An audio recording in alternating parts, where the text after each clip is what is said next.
Hello mga ka-Frenny! Magandang hapon! For today's video ay nagluto ako ng sabaw. Pero wag nyo nang panoorin at medyo mahaba ang video na yan.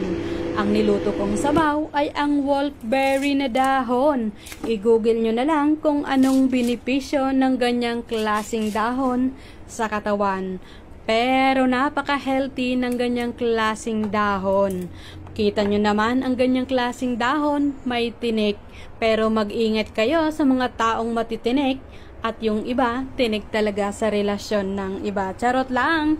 So ganyan na nga ang ginawa ko sa dahon, binabad ko sa tubig ng ilang oras para matanggal ang dumi at ang mga buhangin sa dahon na yan.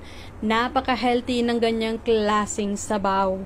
At ang mga sangkap ay napakasimple lang at matipid sa bulsa. Kita nyo naman ang mga sangkap ko, konti lang talagang budget friendly sa bulsa ang ganyang klaseng sabaw. So i-google nyo kung anong benepisyo ng ganyang klaseng sabaw sa katawan. Ang mga sangkap, naglagay lang ako dyan ng liver na marinated na yan sa asin, asukal, soy sauce at cornstarch. Naglagay din ako dyan ng konting karne. Yung karne, healthy talaga at hindi gaanong mataba yung pinili kong karne na marinated na rin sa asin, asukal, soy sauce at gawgaw. Syempre, naglagay ako dyan ng luya.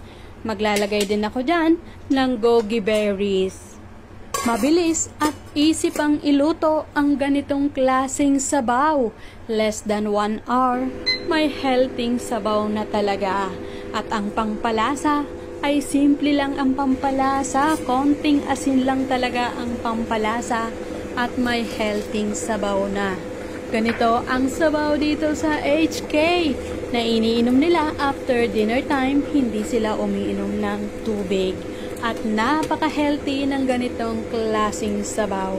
Syempre, tinikman ko na yan, sabaw na yan. So, ayun lang mga ka-Frenny. Salamat sa panonood. Ang wolfberry leaves.